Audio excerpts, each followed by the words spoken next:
तो कक्षा 11वीं वाले छात्र अपना अकाउंटेंसी लेखा शास्त्र का त्रैमासिक परीक्षा का पेपर देख लीजिएगा। इस पेपर का समय 3 घंटे होने वाला है। पूर्णांक 80 अंक। तो सबसे पहले आप सभी को यहाँ पर कुछ निर्देश दिए गए हैं, इनको पढ़ लीजिएगा। इनको पढ़ने के बाद इस पेपर का हमारा पहला प्रश्न दिया है, जिसमें सही विकल्प चुनकर लिखना है, जो आपकी परीक्षा में 6 नंबर के आने वाले हैं। तो आपका पहला दिया है, व्यापारी द्वारा अपने ग्राहक को छूट देना कहलाता है। तो क्या कहलाता है यह आपको बताकर लिखना है। तो पहले में करेक्ट आंसर आपको लिखना होगा स वाला, भट्टा कहलाता है। दूसरा देख लीजिएगा, संपत्ति दायित्व बराबर पूंजी यह किस सिद्धांत पर आधारित है। तो दूसरे में आपको लिखना होगा अ वाला, दोहरा लेखा सिद्धांत। तीसरा देख लीजिएगा, रोकड़ी खरीदे हुए माल को अभिलिखित किया जाएगा। तो किस में किया जाएगा यह आपको बताकर लिखना है। तो तीसरे में करेक्ट आंसर आपको लिखना होगा सेकंड बही में। अब आप सभी चौथा देख लीजिएगा, तलपट है। तो तलपट क्या है यह आपको बताकर लिखना है। तो चौथे में करेक्ट आंसर आपको लिखना होगा स वाला, शेषों की सूची। पांचवा देख लीजिएगा, मूल्यह्रास उत्पन्न होने का कारण नहीं है। तो कौन सा कारण नहीं है यह आपको बताकर लिखना होगा। तो पांचवें में करेक्ट आंसर आपको लिखना है बाजार मूल्य में स्थायी गिरावट। छठा देख लीजिएगा, निम्नलिखित में से प्रत्यक्ष व्यय का उदाहरण एग्जाम्पल है। तो छठे में करेक्ट आंसर आपको लिखना होगा स वाला। अब आप सभी दूसरा प्रश्न देख लीजिएगा, जिसमें रिक्त स्थानों की पूर्ति करके लिखना है, जो आपकी एग्जाम में 7 नंबर के आने वाले हैं। तो आपका पहला दिया है, पुस्तक पालन में केवल किस घटनाओं का लेखा होता है। तो पहले में आपको लिखना होगा मौद्रिक। क्या लिखना है? मौद्रिक आपको पहले का उत्तर लिखना होगा। दूसरा देख लीजिएगा, क्रय किए गए माल को क्रय पुस्तक में अभिलिखित किया जाता है। तो दूसरे में आपको लिखना होगा उधार या क्रेडिट। तीसरा देख लीजिएगा, बैंक समाधान विवरण किसके द्वारा बनाया जाता है। तो तीसरे में आपको लिखना होगा व्यापारी द्वारा बनाया जाता है। चौथा आपका दिया, तो चौथे में आपको लिखना होगा शेषों। और पांचवा आपका दिया है, समस्त विशेष संचय क्या कहलाते हैं। तो पांचवें में आपको लिखना होगा दायित्व, दायित्व कहलाते हैं। छठा देख लीजिएगा, लाभ हानि खाता में कैसे व्यय का लेखा होता है। तो छठे में आपको लिखना होगा अप्रत्यक्ष। अप्रत्यक्ष आपको छठे का उत्तर लगाना है। अब आप सभी तीसरा प्रश्न देख लीजिएगा, जिसमें सही जोड़ी बनाकर लिखना है। तो सही जोड़ी का मिलान कर लीजिएगा, जो आपकी एग्जाम में आने वाले 7 नंबर की संपत्ति का लागत मूल्य पर लेखा। तो इसमें आपको लिखना होगा ई वाला, ऐतिहासिक लागत का सिद्धांत। क्या लिखना है? ऐतिहासिक लागत का सिद्धांत।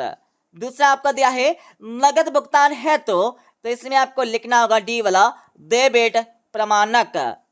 तीसरा आपका दिया है गैर रोकड़ सौदे, तो इसमें आपको लिखना होगा हस्तांतरण प्रमाणक।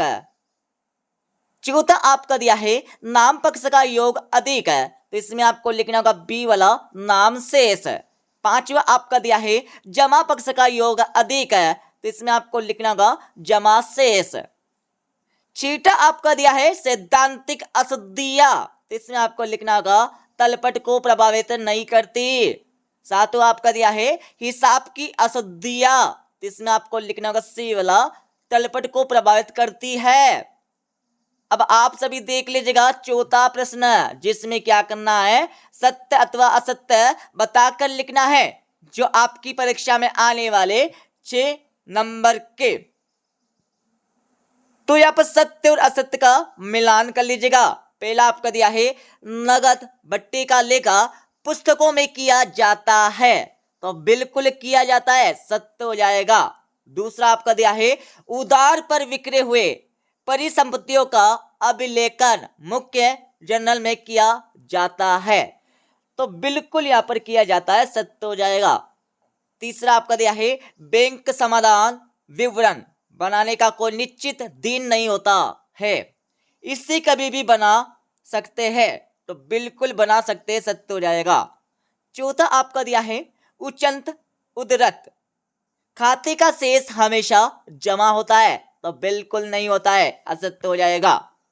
पांचवा आपका दिया है आयोजन का बनाना कानूनी रूप से आवश्यक है, चाहे व्यापार में लाभ हो या ना हो, तो बिल्कुल यहाँ पर सत्य हो जाएगा। छठा आपका दिया है चिट्टा में शुद्ध हानि पूंजी में से घटाई जाती है, तो बिल्कुल घटाई जाती है, सत्य हो जाएगा।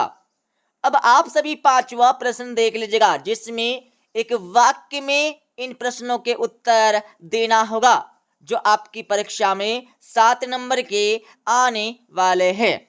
तो आपका पहला दिया है व्यापार के समय को व्यापार से पृथक माना जाता है या लेखांकन की किस मान्यता के अंतर्गत आता है, तो पहले में आपको लिखना होगा व्यावसायिक इकाई। दूसरा देख लीजिएगा खाते के कितने पक्ष होते हैं, तो इसमें आपको लिखना होगा खाते के 2 पक्ष होते हैं, डेबिट एंड क्रेडिट। तीसरा देख लीजिएगा छोटे छोटे व्यय को लेखा रखने के लिए किस बही का प्रयोग किया जाता है, तो तीसरे में आपको लिखना होगा फुटकर का प्रयोग किया जाता है।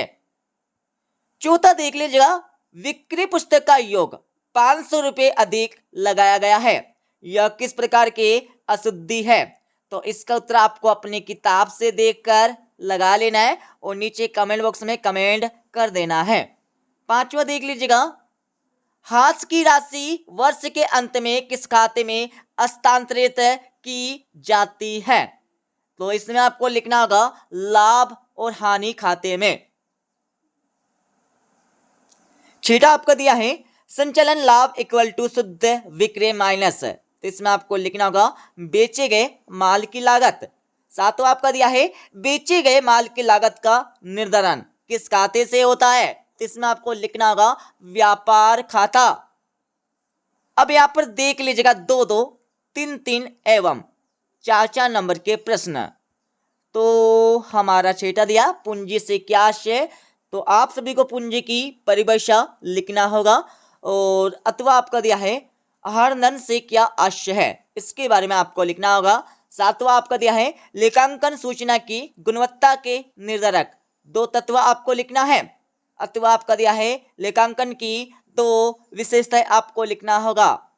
आठवां आपका दिया है पढ़ लीजिएगा, इसके साथ ही आप सभी को 9वां प्रश्न दिया गया है, जिसमें पूछा है जीएसटी की अवधारणा को स्पष्ट करके आपको लिखना है, अथवा आपका दिया है लेखांकन सिद्धांत से क्या आशय है, इसके बारे में आपको लिखना है। 10वां आपका दिया है लेखांकन समीकरण से क्या आशय है, अथवा आपका दिया है, और इसके साथ ही यहाँ पर 11वां देख लीजिएगा, 11वें के बाद 12वां 13वां प्रश्न यहाँ पर दिया गया है, पढ़ लीजिएगा। 13वें के बाद आप सभी को 14वां प्रश्न यहाँ पर दिया है, जिसमें पूछा है मूल्यह्रास से क्या आशय है, अथवा आपका दिया है गुप्त संचय किसे कहते हैं, इसके बारे में आपको लिखना है। 15वां आपका दिया है वित्तीय विवरण से क्या आशय है, इसके बारे में आपको लिखना होगा, अथवा आपका दिया है चिट्टा से क्या आशय है, इसके बारे में आपको बताना है। 16वां प्रश्न देख लीजिएगा, 16वें के बाद आप सभी को 17वां प्रश्न यहाँ पर दिया, 17वें के बाद आगे हम चलने वाले हैं, तो आप सभी को 18वां एंड 18वें के बाद 19वां, 19वें के बाद आप सभी 20वां, 20वीं के बाद आप सभी को 21वां प्रश्न दिया गया है, 21वीं के बाद आप सभी को 22वां प्रश्न यहाँ से मिल जाएगा, 22वें के बाद आप सभी को 23वां प्रश्न यहाँ पर दिया गया है, जिसमें प्रत्यक्ष व्यय एवं अप्रत्यक्ष व्यय में अंतर आपको बताकर लिखना होगा। और इसके अतिव्यय वाले प्रश्न में आप सभी को निम्नलिखित संपत्तियों और दायित्वों के आधार पर 31 मार्च 2023 को चिट्ठा तैयार कीजिए, ठीक है। ये चिट्ठा आपको तैयार करके लिखना होगा, जो आपकी परीक्षा में आने वाला 4 नंबर का प्रश्न है। तो इस प्रकार से ये हमारा अकाउंटेंसी लेखा शास्त्र का त्रैमासिक परीक्षा का पेपर हो जाएगा कंप्लीट। पढ़ लीजिएगा। ठीक है, मिलते अगले वीडियो में।